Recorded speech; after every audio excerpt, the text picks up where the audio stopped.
Hello again, and welcome to the 365 Retirement Podcast with the team at Rubino & Lang Wealth Partners. My name is Randy Cook, here each week with the guys as we talk through some of the issues that you might be thinking about, you might be concerned about, you might be wondering about.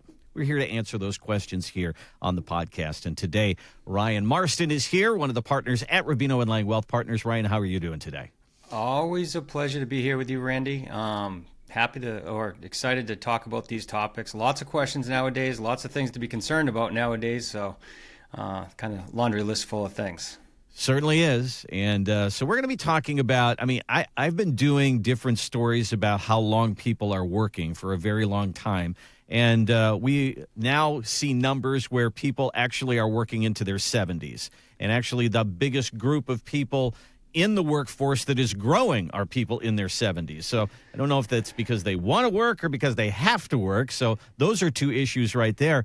But we're going to actually talk about the other side of this today, because people think of the words early retirement. What is really early retirement? And so I have some numbers here from Motley Fool, and they found that half of Americans are retired by the age of 61.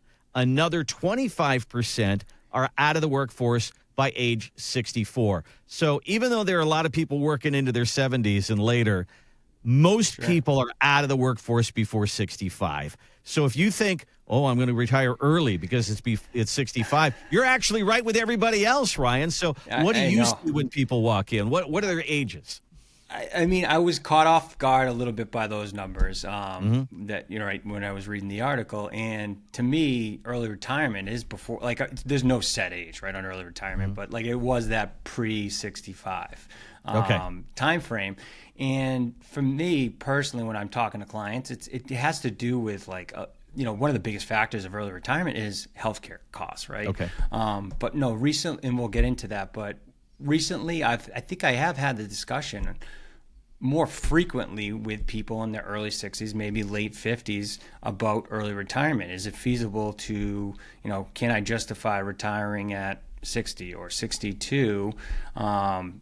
Given everything else going on, whether it's Social Security benefits, healthcare costs, the current investments or savings that I have to my name in terms of retirement assets, is it feasible? But there is certainly things that you have to be aware of retiring at 60 or 62, more so than at 65 plus, right? So as somebody runs their numbers, and I would imagine there's a little bit of curiosity, somebody comes in at 62 and says, well, I was thinking about 65 or 66, but can I go at 62? And then you run the numbers, and the answer is yes, you can. Do people actually walk away from work at that point, or do they go kind of, you know what? I can go anytime I want to now, and maybe I will keep working. Yeah. What do you see there? What's funny is I've had that situation a handful of times, and I'll run a plan for that person at 65. I'll run a plan for that person at 62. And then what we do is really compare the differences, right? If, what the situation at 62 looks like versus 65 in terms of asset level and projecting out in the future, 10, 20, 30 years down the road, because that's when it's important. Not, you don't want to retire early and make the mistake of running out of assets 20 years down the road. Can't go back into the workforce at that point in time, right? But once we go through the exercise, and let's say both look great, they have the ability to retire early, I say the ball's in your court now. You can work because you want to work, not because you have to work, right? It's a great situation to be in, but I think 9 times out of 10, that person continues to work. Which is interesting, right? They thought they wanted to retire, but now they just can't take that next step to retirement, early retirement, so to speak. Or it's just a different mindset going into work every day, knowing you can leave on your own accord as opposed to having to be there to live or to fund your retirement. So you can play the take this job and shove it card anytime you want to. Absolutely. And I think that changes people's outlook of stepping through the door at work every day, right? Right. So, it's good, and it's certainly something you want to review, both situations and what the differences are or shortfalls, if any, on that early retirement. But you got to, there's a lot of things you got to account for at early retirement that you don't necessarily have to at retirement or full retirement age. So one of the interesting things about reading any story about retirement is in the comment section. And, people, say, okay, here's what's going on with me. And I saw one of those just recently, and a person retired. It was he and his wife. He's 55, she's 54. And so they decided to retire. And so he said, our number one cost is health care. We're trying to get to Medicare.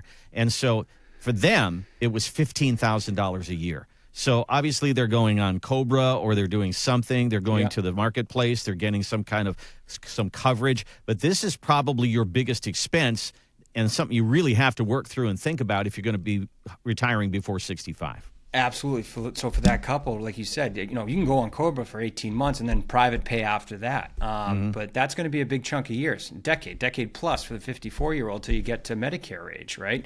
In 15, I've heard as high as $20,000 for a married couple in terms of cost of insurance, pre-65. So that's got to be a part of your retirement plan for the next 10, 11 years.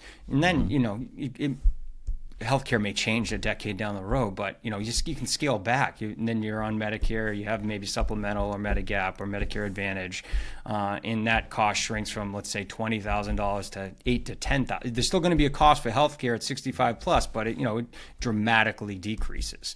But that's got to be a part of your expense budget, your projections on seeing if it's feasible for you to retire at the age you want to retire, early retirement. And one of the good things about that, I would imagine you kind of look forward to the day that goes away, because you can go into Medicare and it's not probably better coverage, but it's also much less expensive. But so now let's talk about one of the other issues that people might think about is once you get to 62, you are eligible for Social Security. Sure. If you decide to go before 50 or 65, this is an issue. Do I, maybe your full retirement age is 66 or 67. You hear everybody say, wait till 70, you'll get your biggest check. But now you're in need of income, especially for that health care reason. Do you pull the trigger on Social Security early? Yeah, and everyone's situation is very different in terms of maybe some certain circumstances do actually make sense to start collecting at 62. Health is a big factor there, right?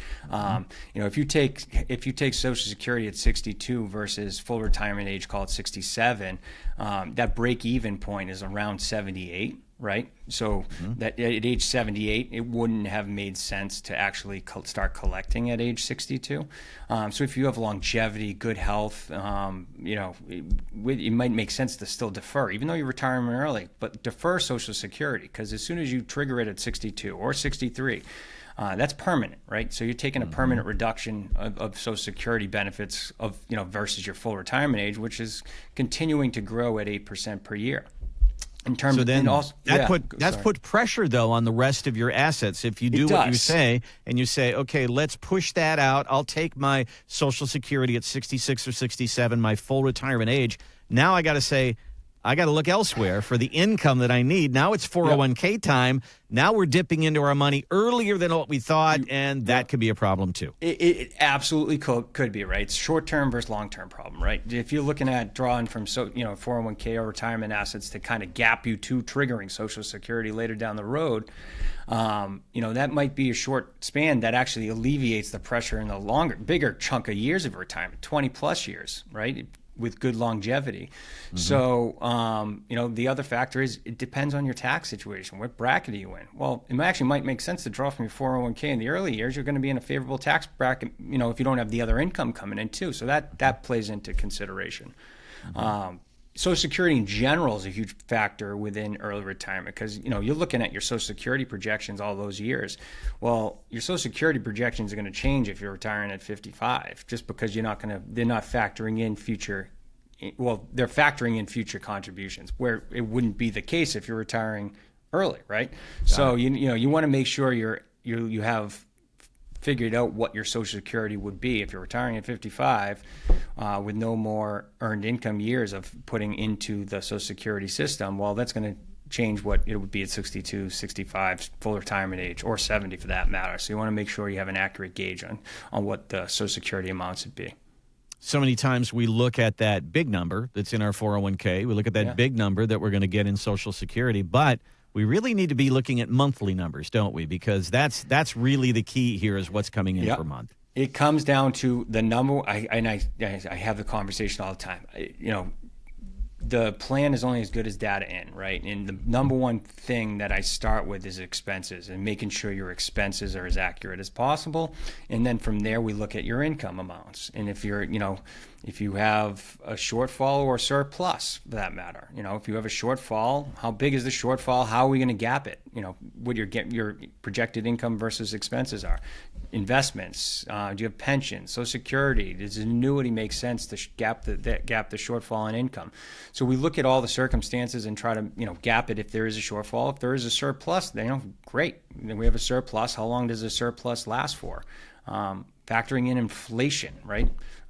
Inflation is going to be a big factor within your expenses if you're retiring in 55 and for the next going to be retired for potentially 20, 30 plus years, right? Your expenses today are not going to be your expenses in 20 years from now. Those will be significantly higher. So you want to make sure you factor in those types of things. But all of those things kind of pool into making that consideration. And you just want to make sure you have all the tools before you make the, to kind of weigh through your options before you make the choice of early retirement. And we talk about, when should you see a financial advisor? Obviously right before retirement, a lot of people do that. Yep. But at the same time, I think that this could be a really good meeting. If you're thinking about retiring early, come in early, because we talk about making sure you have the income that you need. But Ryan, I would think there's a few things that you could maybe chip away at as far as debt is concerned to get some of that stuff off the table before you pull the trigger on retirement. Getting rid of a mortgage and a couple of car payments and credit cards and all that kind of stuff, that puts you in a better position. 100%. I get the question. When is too early? When's the right time? I don't think there really is a too early, so to speak, right? And it's because it's not always just about your retirement account, your investments. You said debt. That's if you can chip away at this and put you in a better spot to retire early, well, you have more, the earlier you sit down with someone to realize that, the more years you have to chip it away at the debt. Maybe savings. Maybe you got to get a savings buffer level up, higher, without earned income coming in when you retire. You want to get it to a level that you're going to be comfortable with through retirement. So, again, earlier you sit down with someone, the more years you have to actually put that together and put that in the right situation. So, there's no really too early, right?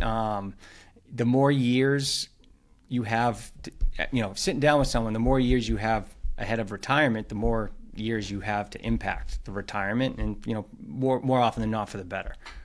I was golfing this past weekend, and a woman I was golfing with, she's about 75, 76 years old, and we were talking about retirement. She says, I went at 70. Should have gone earlier, because she's really enjoying herself. I'm sure she is, yeah. Yeah. You get out there to about 61, 62, 63 years old, and you start to talk to people who are in retirement, and you start to think about it, and you go, I wonder if I could. Well, really, Ryan, there's no other way to know unless you sit down and run the numbers, and it's a free meeting, and just sit down and let's go through it. Absolutely. You got to go through the numbers, determine if it's feasible. If it's not, when is feasible, so you have mentally you can prepare yourself for that, right?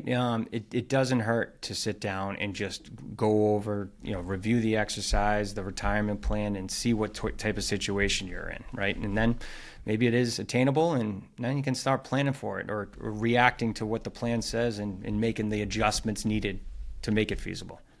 Well, if you want to have that kind of a meeting, give us a look at Rubino and Lang Wealth Partners. You can find us online at 365retirement.com. We have show notes here for you, and we encourage you to like and subscribe, and we'll be here again for you next week. Thanks so much for watching.